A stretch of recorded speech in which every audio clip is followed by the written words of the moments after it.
빠밤. 김석 기자가 그래서 갔어요. 네. 네. 자 여러분 뭐 어떻게 들었는지 모르겠는데 아무튼 그렇게 앞으로 해 나가겠다는 얘기예요. 네. 아무튼 자 저희가 시간이 없어서 빨리빨리 진행하겠습니다. 저희가 지난 화는 일단 지난 화는 황정은의 백의 그림자였죠. 제가 댓글부터 읽어보겠습니다. 네. 끌로에님이 이해하고자 하나 노력해도 되지 않아 답답해하는 와 우리 귀엽네요. 귀여워. 읽은 지 꽤 오래된 책이긴 하나 첫 번째, 두 번째, 세 번째 읽었을 때 새롭게 발견되는 시선과 감정들이 있는 소설이었어요. 이 소설이 그거였죠? 그 세운상가 벌써 까먹었어요? 아닌가? 아니야? 맞잖아. 정말 그렇게 별로였어요? 아니야. 그 제이 님께서 황정은 작가님의 성명에 의하면 그림자는 은유의 장치로서 각자의 삶을 압도하는 상황 혹은 조건, 절망, 불안, 좌절, 낙담이라고 합니다. 살다 보면 누구나 겪거나 가지게 되는 거죠. 그림자처럼요. 그래서 백의 그림자다.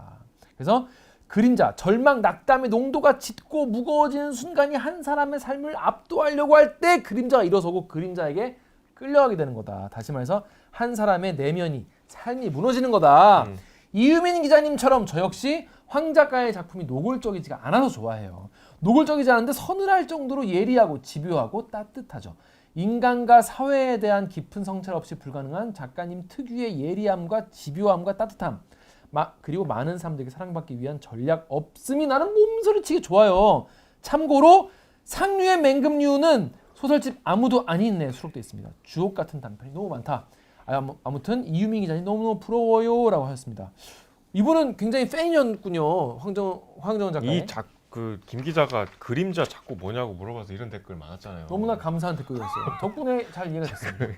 이유민 기자의 어떤 팬심도 많이 언급이 됐다고. 이유민 기자가 그랬다면서요. 김기혁 기자 선배 화났냐고. 아니 제가 지난번에 녹화할 때부터 좀 느꼈거든요. 뭔가 좀 기분이 안 좋은 것 같아. 아 제가요? 아닌데. 근데 이제 이유민 기자를 며칠 뒤에 이제 지나가다가 만나서 방송 봤냐? 봤는데 기화 선배 그날 화 많이 나셨냐고. 그래서 화가 왜 나냐 했더니 너무 작품이 공감이 안 돼서 화가 나셨나? 자기가 걱정을 했대요. 반성하시죠. 사과하시죠. 사과드리겠습니다. 화가 나거나 그런 건 전혀 아니었어요. 좀 평소랑 달랐어. 그 약간 텐션을 이제 뭔가 이렇게 옆에 있으면 느껴지잖아요. 좀 기분이 안 좋은 것 같더라고. 그랬나? 제가 그 전날 뭐 일이 있었나 보죠. 연어초밥님이요. 책이 전하는 메시지도 독자의 반응도 정해진 답이 없다는 게 문학의 가장 큰 특징이 아닌가 생각합니다. 이러한 모호성이 고구마를 연상시키는 것은 자연스러운 결과이기도 하고요. 저는 심오한 수준까지는 못 가고 사라져가는 것들에 대한 동경, 아쉬움, 인간성 회복을 갈구하는 메시지로 읽었습니다. 저도 요 정도. 저도 연어초밥님 정도의 생각. 요 정도. 연어초밥님 정도로 이해를 했습니다. 예. 경소님이 한때 황정은 작가의 소설 믿고 본 적 있는데 이 소설은 작가가 문학적 나르시시즘에 빠져 쓴 글이 아닌가 하는 생각이 들었어요. 개인적으로. 그리고 소설이 좋았다고 하시는 분들의 얘기는 좀 막연한 것 같다. 그래서 착한 독자들의 약간 문학적 허세가 아니냐. 가끔 평론가들과 독자들의 평을 보면 벌거벗은 임금님 생각이 날 때가 있다. 이 소설이 좀 그런 느낌이다. 이렇게 글자 수 적고 얇은 영감이 느껴지지 않는 사설의 가격 때문에 또 욕이 나온다. 이런 말씀하셨는데 저는 경소님 말씀 무슨 말인지 좀 이해가 돼요. 그러니까 또 이렇게 하면 또 그 팬분들은 또 약간 좀 서운해하시는 분들 많이 계신데 전 좀 경소님 그래서 약간 내 마음을 알아주는 사람이 있구나라는 생각이 듭니다. 경소님 감사해요. 그러니까 이렇게까지 좀 너무 대놓고 말하기는 좀 그렇지만은 좀 솔직히 또 서운해하실 분들 많이 계시겠지만 저는 약간 예전에 소설 작별하지 않는다. 또 한강에 작별하지 않는다가 좀 이런 소설이었다. 정기적으로 소환되네. 전 솔직히 좀 너무 싫었어요. 그래서 근데 그때 들었던 생각이 경선님 생각이 비슷한데 그 백의 그림자는 좀 저도 좀 비슷한 그랬어요. 나성님. 이거는 중요한 의제였어요. 지금 듣다 보니 인물들이 술 마시는 장면에서 정종에 넣는 보거가 북어로 나와서 매우 거슬렸다고 하시던데 교정이 잘못된 걸까요? 제가 읽은 책은 민음사에서 2010년에 간행된 1판 버전인데 정종짠에 보거 지느러미 조각이 들어있다고 돼 있는데요. 쉣! 이게 왜냐하면 창비에서 최근에 다시 나왔거든요. 출판사가 바뀌었어요. 창비를 조져야겠네. 그러면 민음사에선 보고가 나왔다는 거는 그러니까 창비 잘못이네. 이거 실수가 있었네요. 100% 창비. 이거 창비 관련자분들 안 보시죠 이 방송? 우리 창비에서도 방송했잖아요. 무슨 말씀이세요? 맞다. 이거 북어요. 북어 이거 큰일 나요. 큰일 나는데? 예. 이거 확 깨져. 그러니까 이게 정유럽 기자 같은 사람들은 이런 거 보고 확 깬다고. 아, 이때 술의 디테일에 또 민감하죠. 김에 예. 확 샌다고. 이거 어떻게 할 겁니까? 이거 작가님한테 사과드려야 할 것 같은데 창비가. 창비가 공식 사과해야 할. 이거 뭔가 좀 작가님한테 사과를 좀 드려야 되지 않을까? 요거는 요 댓글을 보고 저희도 이 기술적인 그러니까. 실수가 있었구나 알았어요. 나동님 감사합니다. 역시 최고. 자 그렇습니다. 저희가 지난주 끝나는 이제 우리 코너에서 저 감독님한테도 책을 좀 추천드리지 않았습니까? 한번 읽어보자. 왜냐하면 이게 또 20대 감성은 좀 감상이 다를 수 있고 그럴 수 있죠. 또 이제 우리 감독님이 이제 이 작가야 매니아거든요. 그렇죠.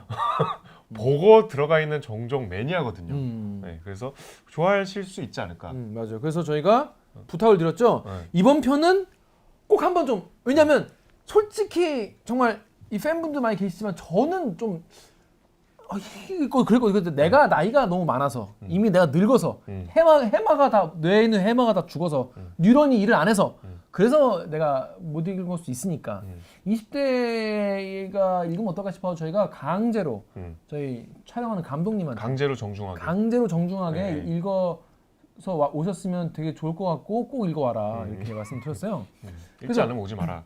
그래서 안 오면 우리만 손해. 자 감독님 혹시 실제로 이거 마이크 드시고 얼굴 안 나와도 되니까. 자 우리 감독님은 이 책 다 읽었습니까? 네, 읽었습니다. 아 그래요. 일단 호, 불호 둘 중에 하나만 딱 일단 먼저 말한다면 한숨. 저는 어. 약간 중간이었거든요. 아. 오. 이거 폰은 아니었구나. 네, 그렇게 막 호도 아니고 불호도 아니고. 중간이라고 좀 얘기를. 평소에 책을 문학을 많이 읽는 편인가요? 제가 소설책을 많이 안 읽는 편이기도 하고 저는 영상을 더 음. 이렇게 주로 보는 입장에서는 그러니까 봤을 때 그래서 우선 그 책을 읽고 방송도 한번 다시 봤거든요. 네, 다시 한번 봤는데 되게 약간 전반적으로 김 기자님 의견을 조금 공감을 좀 극혐인데 그럼. 근데 불호가 그렇게 아니고? 막 그 심한 그러니까 어느 정도는 조금 공감이 됐는데 저는 우선 읽으면서 좀 인상 깊었던 게 그 배경이 되게 좀 세운상가? 네 맞아요. 네. 세운상가도 그렇고 뭐 그런 숲이라던가 비 내리는 숲이라던가 그리고 뭐 뒤에 나오는 거기 섬도 그렇고 그냥 전체적으로 그런 아늑하면서 그런 아련한 그런 분위기 있는 배경이 되게 좀 와닿았고 근데 솔직히 그림자에 관해서는 사실 100% 이해를 못했거든요. 그래가지고 그 부분도 다시 방송을 보고 조금 이제 이해를 하게 됐는데 처음 딱 봤을 때는 네 그림자의 그런 의미가 딱 다 이해가 되지 않았어가지고 조금 아쉬웠던. 이해가 안 된다는 거에 이제 와닿지 않았다는 뜻이에요. 네 그랬던 것 같아요. 네, 맞아요. 3만 원짜리 중고차는 어떻게 생각합니까? 그 섬으로 가는 전반적인 시퀀스가 그 차가 그때 근데 이제 김 기자는 계속 이걸 왜 사냐.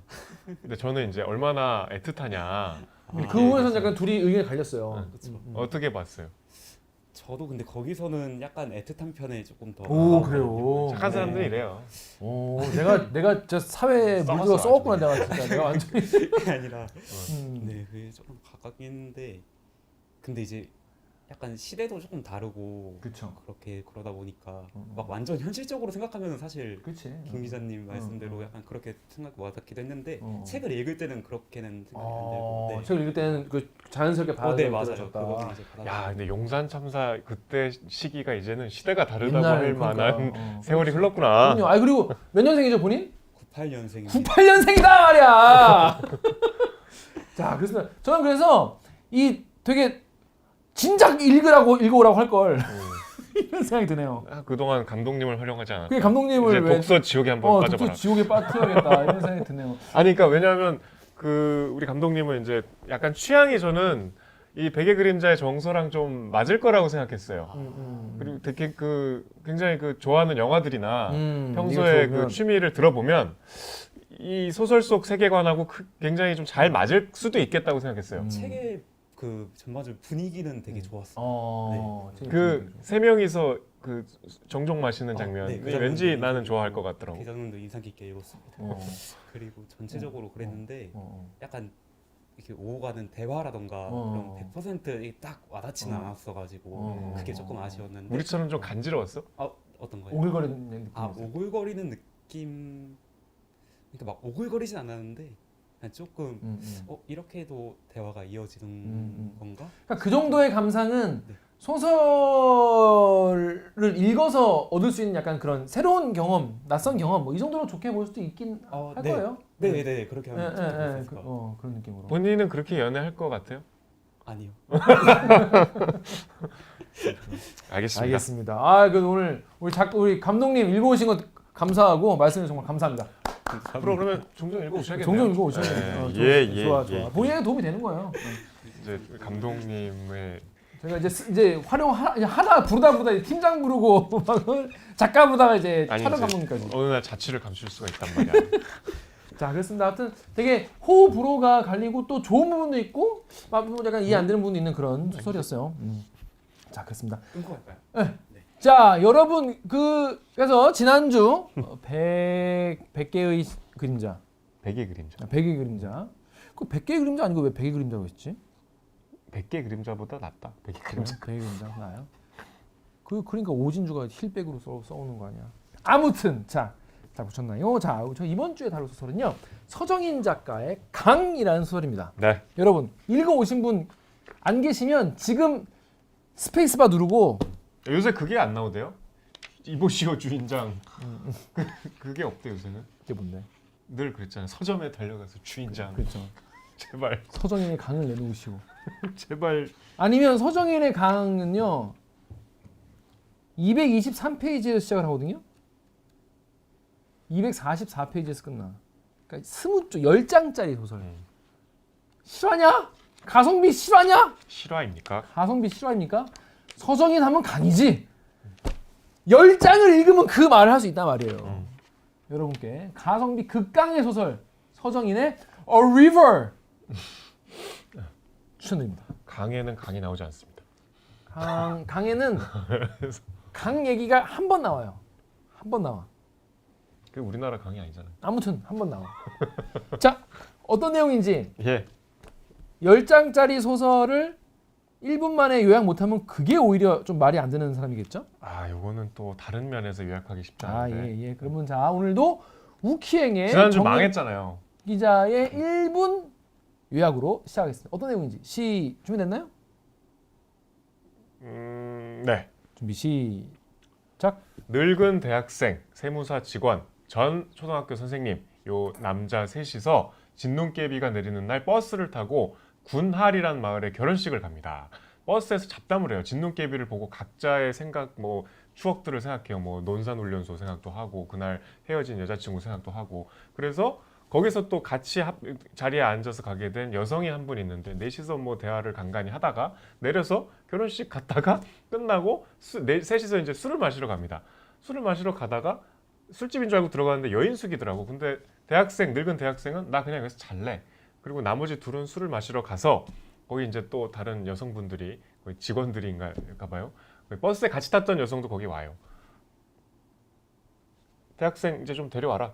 그래서 그 여성이 그 집에 가서 대학생을 깨우려고 보니까 이제 깊이 잠이 들어서 잠바로 덮어주고 나오고 소설이 끝납니다. 1초가 남았네요.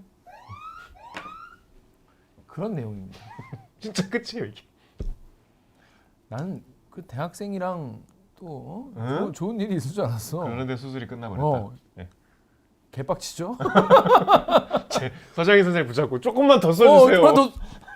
왜냐면 너무 그 부분이 뭐 설명을 드리겠지만 야 되게 사람을 기대하게 만드는. 이게 지금 이 스토리가 다고 20페이지밖에 안 되고 하는 소설을 어떻게 보셨나요?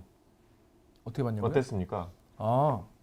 저는 직관적으로 어땠습니까? 짧다는 얘기를 미리 좀 듣고 봐서 좀 놀라는 건 없었어요. 오늘 아침에 읽은 거 아니에요? 아니.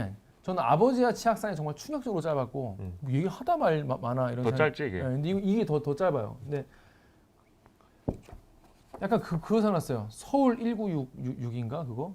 196 육사인가 이거 육사인가 육사 같다. 예. 육사인가 그 같은 남자들끼리 몰로 다니면서 술 먹고 개판 치는 얘기? 그거보다 더 재미없죠. 그거보다 더 재미 없어 이거는. 그거는 스펙타클 하잖아. 근데 이거는 그냥 보면서 제가 예전에 그 정찬 작가 소설 보고 느꼈던 게 뭐냐면 아, 이 작가는 이 구문을 미리 써놨구나 이런 생각이 드는 부분이 있었어요. 그러니까 이 이야기를 하려고 이 소설을 쓴 게 아닐까 이런 생각이 드는 부분이 있었는데 이 서정인의 강 같은 경우에도 그게 있죠. 예, 이 얘기를 하고 싶어서 작가가 앞뒤로 이렇게 얘기 쓴 거 아닐까 약간 그런 생각이 들었습니다. 이 지금 방금 말씀하신 서울 1964는 김승옥 선생 작품인데 난 그거 너무 인상적이야. 근데 그게 자꾸 생각나. 김승옥의 순천고 선배예요. 서정인 선생이. 아, 그래요? 그러니까 승옥이 그래. 어. 서정인 선생은 앞에 이제 김석 기자가 얘기했지만 우리 시대 소설 50편의 50명의 작가 중에 최고령입니다. 1936년생이시고 36년생. 네, 요 작품은 68년에 발표된 작품이니까 지금 정서로는 좀 불편한 지점도 있죠. 이 짧은 그쵸. 얘기에. 막 여자 허벅지 만지고 막 그 첫 장면에서 그러니까 버스에 남자 둘 그리고 뒤에 남자 하나 여자 하나. 그러니까 남자 셋은 일행이고 여자 하나는 이제 버스에서 처음 만난 승객인데 여자분이 창가에 앉아 있나 봐요. 근데 진눈깨비가 내리니까 여기 있는 분이 여기 여자분이 앉아 있는 창가니까 눈이 그래갖고 이게 가슴을 눌러요. 그래갖고 여자는 답답해하고 이거 지금으로서는 이거 바로 신고당하죠. 그쵸. 이거 되게 무례한 행동이잖아요. 형사 처벌될 수 있는 행동이잖아요. 그런 요소에 지금으로서는 이해 안 되는 60년대 감성이 있습니다. 근데 이제 이분이 순천고의 68년생이고 그 김승옥 소설가는 68년생이 아니고 36년생이고 김승옥 작가 41년생이니까 같이 학교에 다니지도 않은 까마득한 후배예요. 근데 이제 세월이 흘러서 60년대에 김승옥이 막 스타가 되고 그다음에 서정인 선생도 이제 60년대 꽤 유명했거든요. 70년대에 이제 들어서면서 그래서 이제 순천고등학교에서 문학비를 세우겠다 했는데 서정인 작가 둘 중에 누구 세워야 돼? 그러니까 둘 다 세우겠다 그랬는데 왜냐면 우리 학교가 배출한 그치. 두 스타니까. 거장이니까. 근데 서정인 선생은 거부하죠. 왜? 난 살아있는데 왜 문학비를 세? 김성 선생 돌아왔어요? 김성 선생도 살아있는데 김성 선생은 오케이 콜. 땡큐. 문학비라는 뭐 4달러. 참지. 그렇게 해서 이제 그런 정도로 조금 뭐랄까 이렇게 연예인 기질이 전혀 없으세요.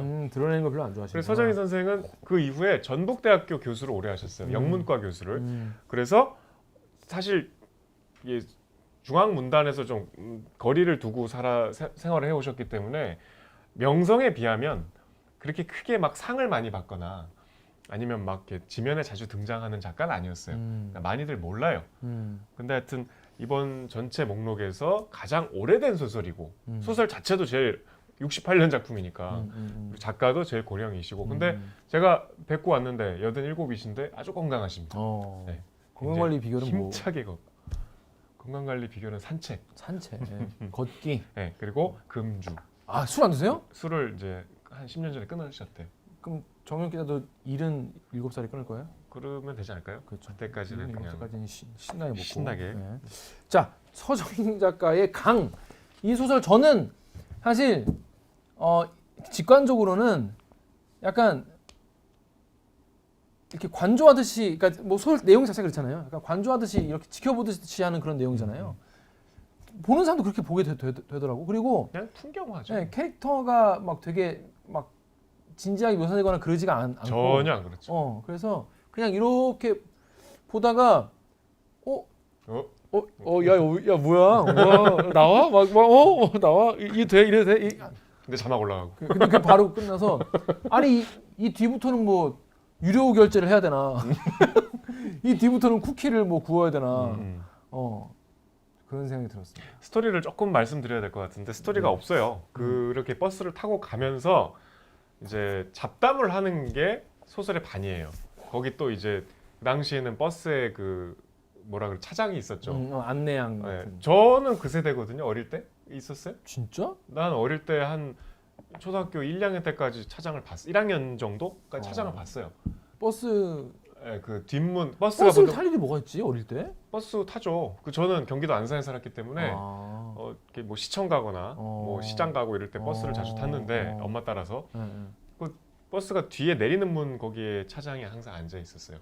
차장이 있었다고? 네. 나보다 어린데 뭔 소리야? 나 본 적이 없는데.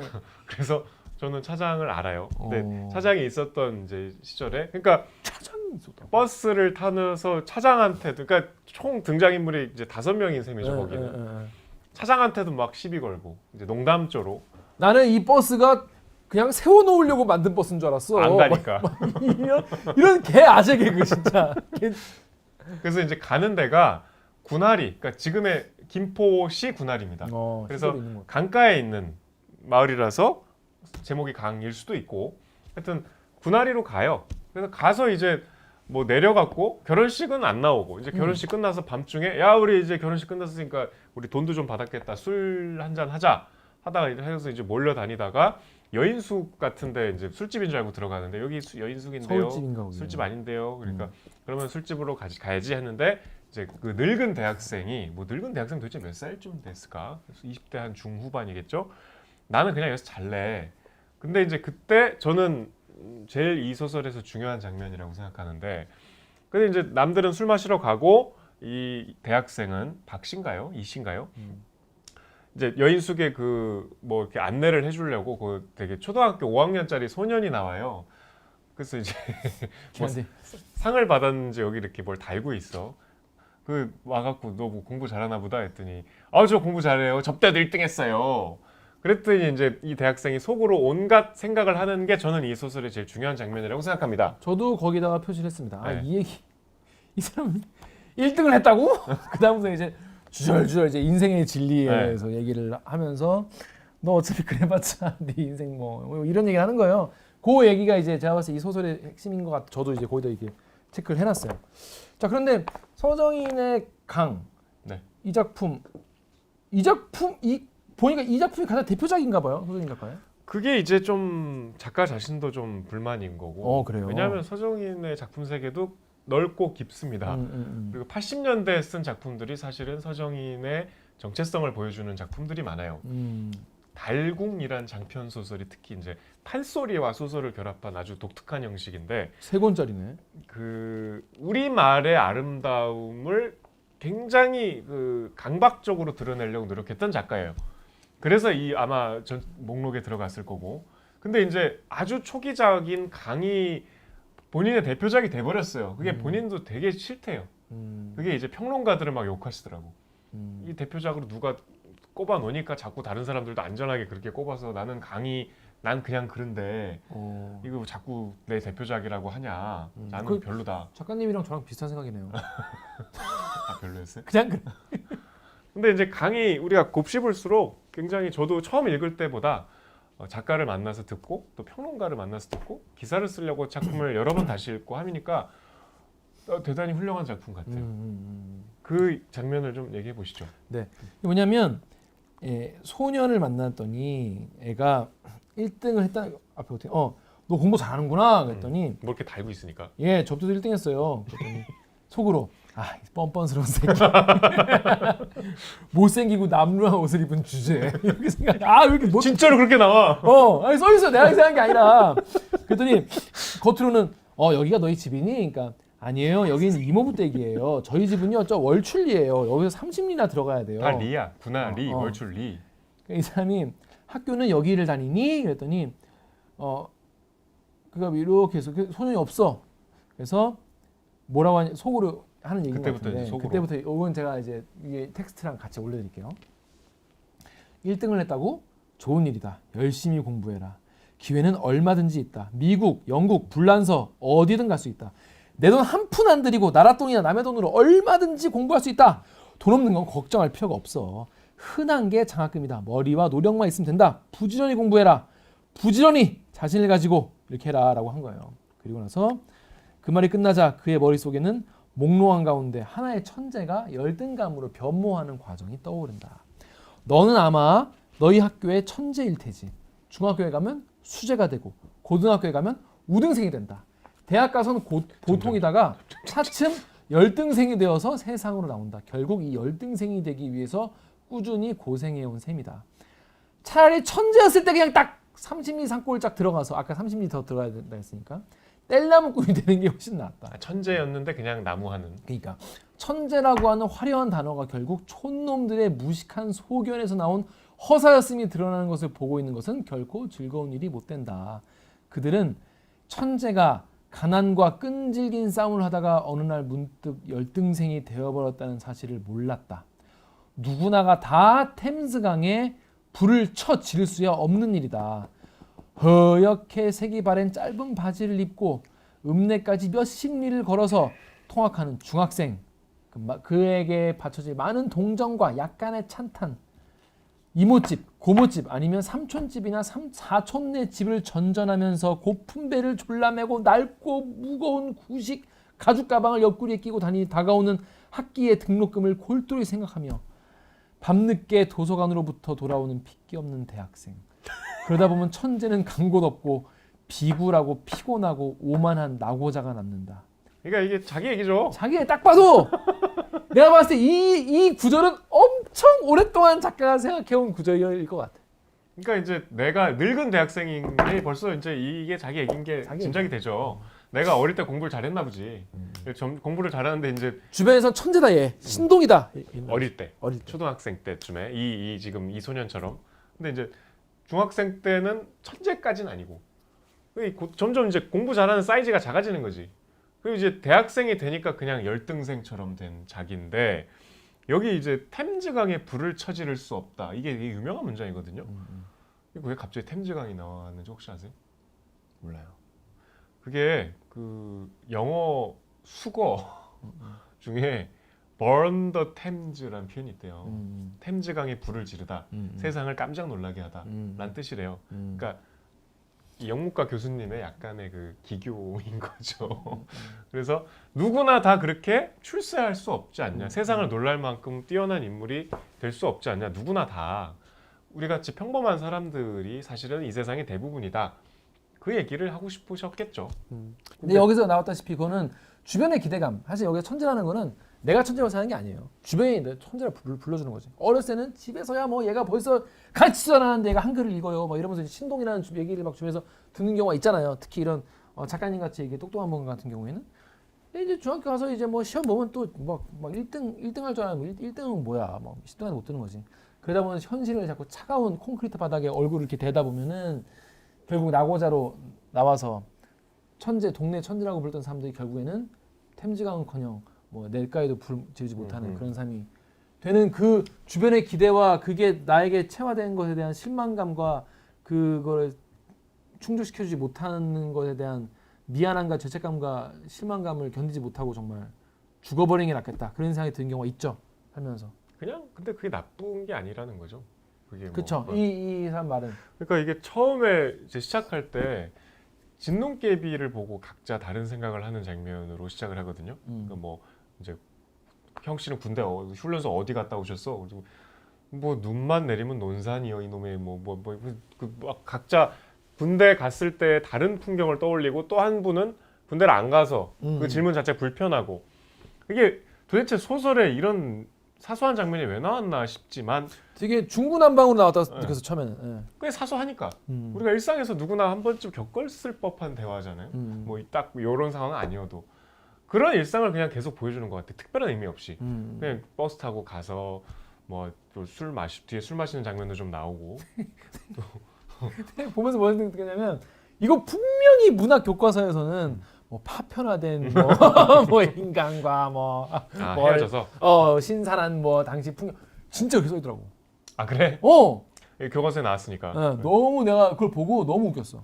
그냥 평범한 일상의 한 단면을 딱 제일 평범한 거 찾다가 하나 이렇게 꺼내온 것 같아요. 그냥 꺼내왔는데 전 이 대목 이 장면 이렇게 방금 이제 정혁 기자는 뭐 누구나 그렇다 뭐 그 정도 이야기라고 생각했지만은 이 자기 스스로에 대한 그 아쉬움과 갈망과 못난 내 이상 그리고 내 주변 기대보다 못난 나에 대한 그 막 속상함이 너무 많이 보여요. 그러면서 이제 막 유학 가는 얘기도 하고 뭐 그랬지만은 이게 저는 이제 엔딩과 좀 이어진다는 생각이 많이 들었거든요. 엔딩 얘기를 좀 해주죠. 이게 뭐 스토리를 좀 진행을 하면서 얘기하면 좋을 테니까. 한 명은 여인숙 가서 자고 있고 그게 작은 대학생이죠. 두 명은 이제 그죠? 대학생이 자고 있는 거죠? 대학생이 자기 전에 이제 소년아 구대화를 한 거죠. 그치 그치. 소녀. 그리고 두 분은 이제 전직 선생님과 세무서 직원은 술 먹으러. 근처에 술집에서 술을 드시고 있는데 이제 뭐 접대부죠. 이제 싸구려 지금으로 치면 뭐 요정, 뭐 룸사롱 이런 데인데 야생화 뭐 이런 데죠. 장미 뭐 이런 물망초. 물망초 이런 데죠. 그 캔디 이런. 저기 아까 버스에서 같이 탄 그 여성이 이제 거기 직원이셨던 거죠. 여기 보면 사실 손님들도 다 거기서 거기 왜냐면 작은 동네니까 그런 술집을 해봤자 그러니까 다 동네 그냥 애들일 어. 것 같은 거야. 외지인들이니까 그쵸. 이제 뭐 좀 특별한 손님들인데 반갑죠. 이게 이제 왜냐면 뭔가 다들 어쨌든 인텔리잖아. 음. 그래서 이제 놀다가 뭐 여기 옆에 이제 대학생 좀 이제 잔지 좀 됐으니까 이제 깨워서 데리고 와라. 아까 버스에서 보지 않았냐? 뭐 야 대학생이니까 좋지. 뭐 이런 대화를 했나 봐요. 그래서 이제 여자가 그 같이 승객으로 왔던 그분이 이제 깨우러 술집 밖으로 나가는데 눈이 계속 내리고 있으니까 전 그 장면이 참 좋았는데 그 이제 오늘 결혼식 때문에 왔다는 얘기를 했으니까 오늘 결혼한 신부는 참 좋겠다. 아 신부는 좋겠네. 첫날 밤에 눈이 쌓이면 부자 된다는데 복도 많지 이렇게 얘기를 하는데 본인은 접대부인 거죠. 뭐 상당히 소박하지만 또 애틋하고 착해 보여. 슬플 수 있는 착해 보여. 장면인데. 착해 보여. 그래서 이제 깨우러 가요. 가는데 너무 이렇게 곤히 자고 있는 거야. 그래서 이제 학생 이렇게 꺼는데 안 일어나. 뭐 이렇게 넥타이를 뭐 정장 차림으로 왔나 보지. 뭐 그래서 이 부분을 읽어주시죠. 이 이거를- 김씨는부터 대학생부터 대학생까지. 이거요? 대학생 이게 이제 살포시 김 씨의 어깨를 흔들어 밀어서 바로 그러니까 막 이렇게 구겨서 자고 있으니까 이제 똑바로 눕혀주고 넥타이가 목에 캥기는지 턱을 좌우로 흔드는데 츳츳 옷도 벗지 않고 가엾어라. 갑자기 이제 누님이 된 거야. 어머님처럼. 그녀는 누나가 되고 어머니가 된다. 넥타이를 풀고 이불을 젖혀서 바지를 벗기고 좋았어. 와이셔츠를 벗기고 그러니까 옷을 다 벗긴 거죠. 그다음에 이불을 펴고 김 씨가 꿈틀하더니 일어날 듯 하다가 다시 요 밑으로 파거든. 얘는 술도 안 마셨는데 왜 이렇게 취한 거야? 그러니까. 여자는 화가 난다. 아니 이게 똑바로 이제 누워야 되는데 내가 깔아놓은 요 밑으로 들어가는 거니까 그의 팔다리를 요 밑에서 다시 끌어내고 그를 안아서 간신히 요 위에 눕힌다. 그리고 이불을 끌어다 덮어준다. 베개를 바로 베주고 그대로 엎드려서 그러니까 바로 눕힌 다음에 이런 거죠. 보고 엎드려서 그 얼굴을 들여다본다. 대학생. 얼마나 귀여워요. 너무 귀여워. 그리고 나서 이제 난 이제 그래서 이제 오호 이게 이제 시작되는구만. 우리 소설을 꼽힌 이유가 나오겠구만. 갑자기 눈을 번쩍 뜨고 그래서 대학생이 번쩍 뜨고 대학생 뭐 이래서 이제 드디어 이 소설의 클라이막스가 나오나. 그리고 다음 페이지 열었는데 이렇게 있어. 창작과 비평. 창작과 비평.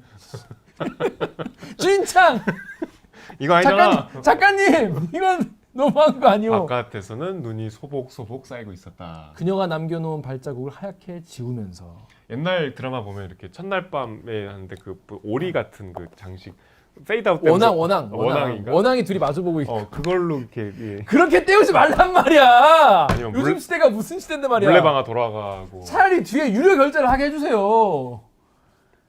아무튼 근데 68년 작품이라서 없었다. 근데 이거 좀 뭔가 따뜻한데 좀 의아하죠. 우리 40이 넘었잖아. 우리도 내일은 더 낫지 않을까 이런 생각하면서 사는데.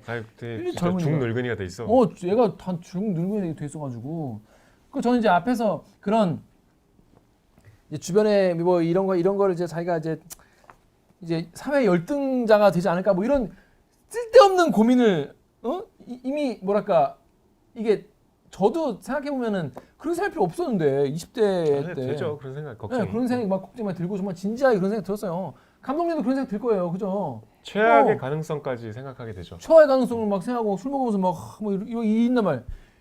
근데 사실 이제 뒤에 그런 것을 막 구겨져 가지고 이렇게 자고 있는 모습이 전 좀 그 모습이 지금의 그 고민을 하는 내가 사회 열등자가 될 것이다. 왜냐면 얘는 지금 대학생인데 대학 끝나고 나서도 막 사회에 나가면 열등감 된다고 돼 있으니까 자 상상인 거죠.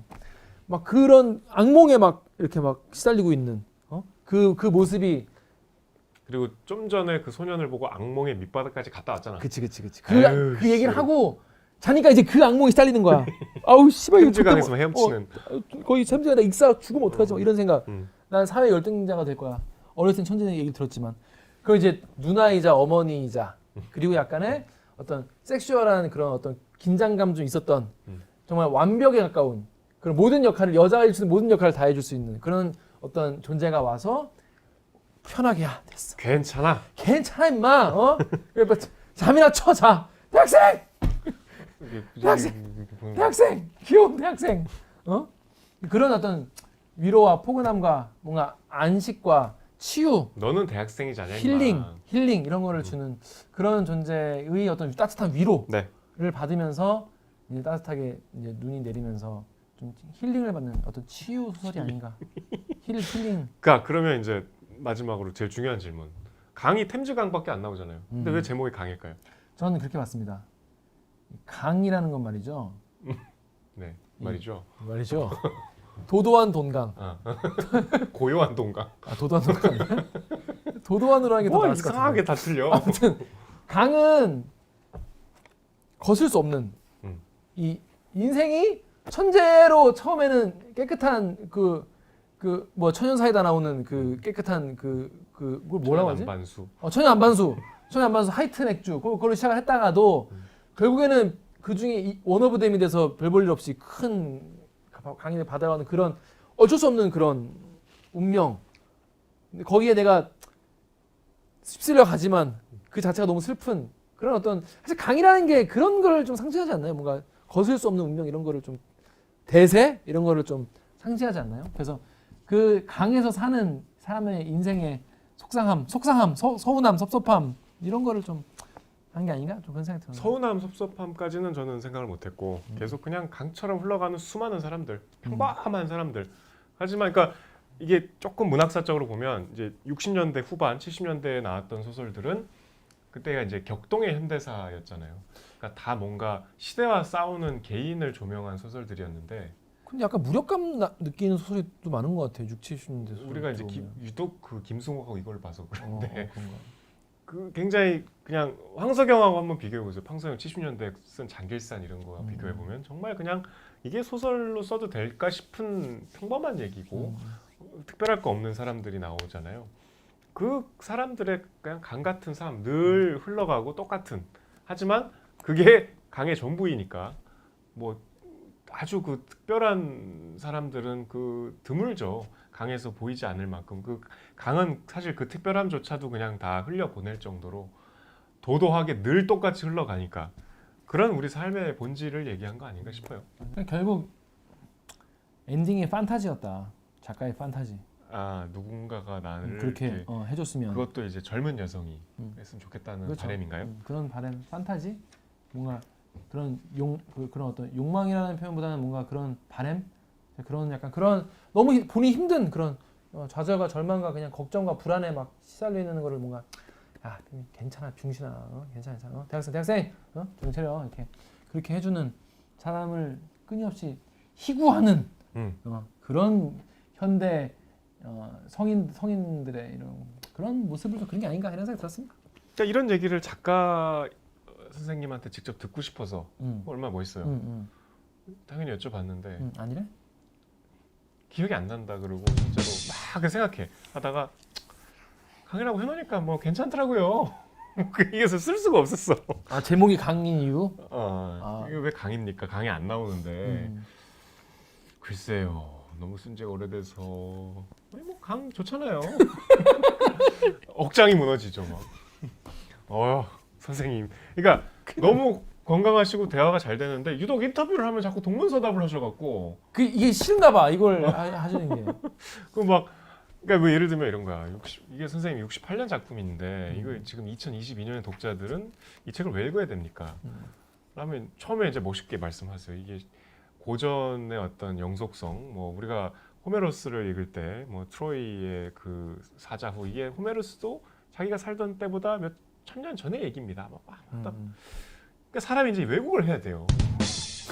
갑자기 왜곡. 이게 그런 말이 있어요. 영문과 교수님이시니까 그렇지. 영문과 교수가 어떤 영국 사람이 자기가 일리아드를 너무 좋아했는데 라틴 너무 좋아해서 수백 번 읽었는데 라틴어 원전을 읽고 싶어서 라틴어를 공부해서 떠듬떠듬 봤더니 차원이 다르게 좋더라. 이 우리가 그냥 이게 번역된 걸 보면 안 됩니다. 하면서 다시 이제 번역의 얘기로 빠져버려갖고 뭐 그런 대화가 계속 이어졌어요.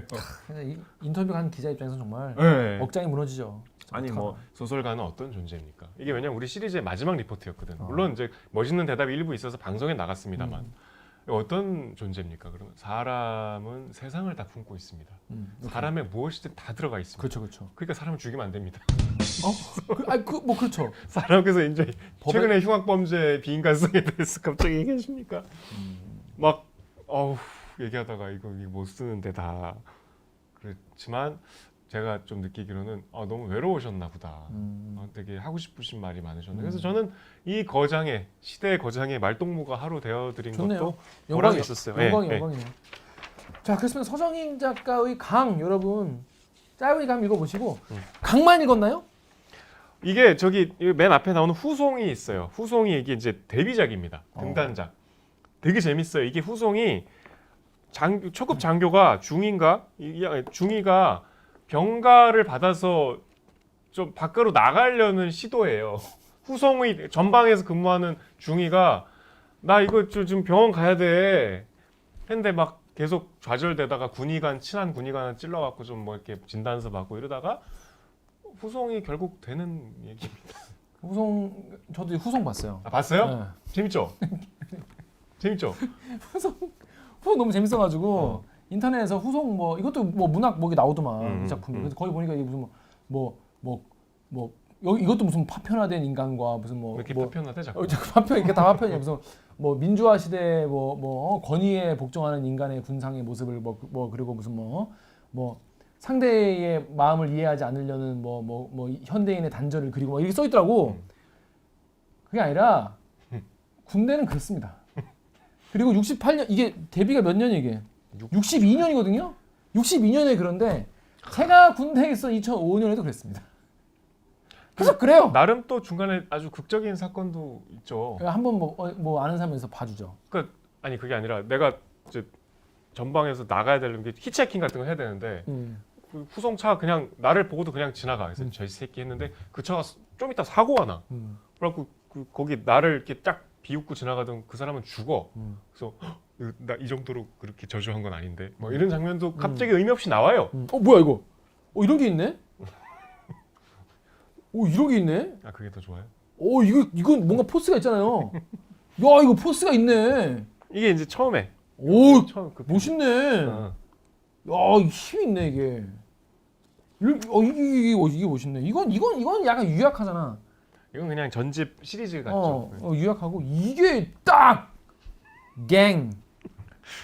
진짜. 하여튼 네. 봇갱 많이 와주십시오. 이거 부탁드립니다. 이게 되게 짧고도 되게 좀 그러니까요. 이게 소설의 묘미구만. 그러니까 저도 군대 있을 때 있어요. 농구하다가 머리가 깨져가지고. 깨졌다고요? 예. 이거 찢어져가지고. 농구를 했어요? 예. 제가 농구를 해야 돼서 한 겁니다. 어. 하고 싶어 했겠어요? 억지로 했죠, 억지로. 네. 억지로. 머리까지 깨져버렸어. 근데 이제 왜냐면 아스팔트 바닥에서 농구를 했는데 농구를 잘하겠습니까?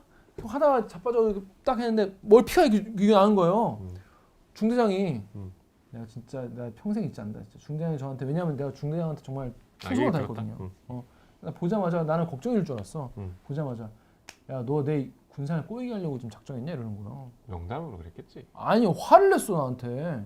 진짜로? 네. 가지고 뭐 의무병 의무실 가보라 했는데 이렇게 찢어져 피가 계속 나는데 뭐 의무실이요 병원 가야지. 근데 외초증 끊어주는 것도 그렇게 생색을 내고 아무튼 군대에서 다치는 건 본인만 손해다. 이거 보시는 분 중에서 군대 가실 분도 계실 거고 갔다 오신 분도 계실 거고 자녀가 군대 가신 분도 계시겠지만 군대에서 무조건 안 다치는 게 최고다. 그런 얘기예요 진짜. 이게 뭐 그 얘기예요 그 얘기. 60년대 군대 얘기지만 뭐 그렇게까지 옛날같이 진짜 말 개 안 통하고 진짜 너무 속 터집니다. 그나마 이 양반은 중이잖아. 그렇지 중이도. 응. 자, 그래서 이거 봤어요? 오죽 말을 예. 이 문장 결혼 안 했나 봐. 성곽을 가지시오. 그래서 그 성주가 되어 보시오. 결혼하라는 얘기. 결혼 말씀이죠. 그렇죠. 월등히 나아질 수가 있어요. 달콤한 육체적 피곤을 줄 뿐 아니라 정신적으로 관심을 집중케 할 테니까. 너무 결혼 바이럴입니까? 내 주변 유부남 아무도 이렇게 얘기 안 하는데. 제가 인상적인 기뻤던 부분은 이거예요.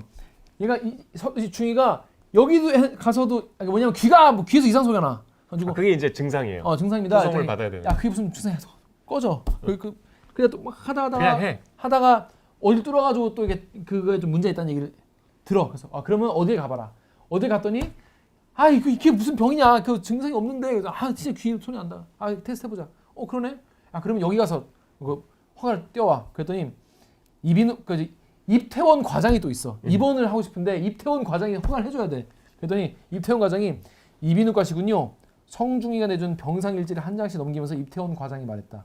그리고 귀를 보자고 했다. 보고 나서 그는 계속했다. 입원이 안 될 것 같은데요? 그랬더니 또 절벽이구나. 성중이는 생각했다. 이 녀석에겐 어떻게 귀를 뚫어준다. 계속 그 반복되는 빡침. 계속 반복되는 빡침. 계속 무한 반복. 그런 군대에서의 부조리. 본인이 좀 이런 일이 겪으셨나 봐요. 군대에서. 또 물어봤는데 기억이 안 나신대. 그래서 건진 게 별로 없었어요. 죄송한 말씀이. 그렇습니다. 아무튼 서정인의 강과 이 후송. 네. 후송은 재밌어요. 후송은 되게 흥미진진해. 여기 나주댁도 되게 재밌고요.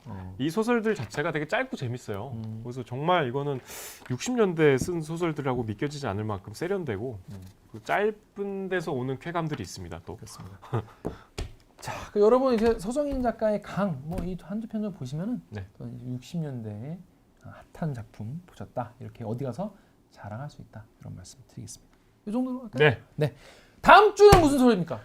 우리가 요새 사실 책 보기가 쉽지 않습니다. 지금 뭐 대선 이제 막판으로 치닫고 있어서 뉴스들도 너무 재밌고 또 이 여러 가지 우리가 오늘 사정으로 녹화를 목요일에 했는데 다음 녹화는 또 월요일에 해야 되지 않습니까? 책 읽을 시간이 그렇게 길지 않아요. 그래서 짧고 재밌는.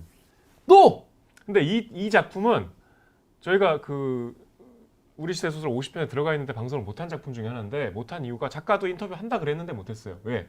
작가가 먼저 이 작품을 방송에서 다룰 수 있겠어요? 저는 왜냐하면 섭외를 할 때 이 책을 안 읽었거든요.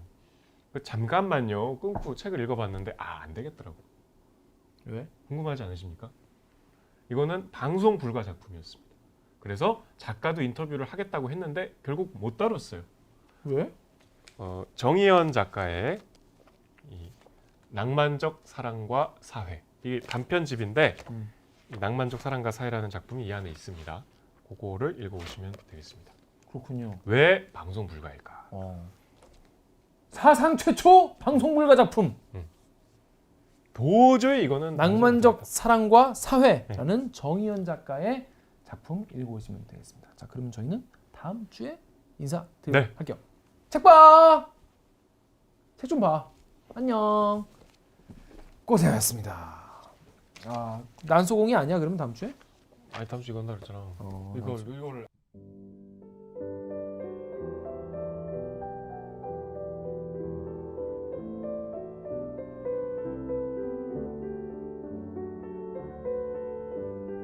지금은 그 인터넷으로 메일 받으니까 마감 시간 직전에 보낼 수가 있어요. 근데 그때 우체국을 가야 되거든요.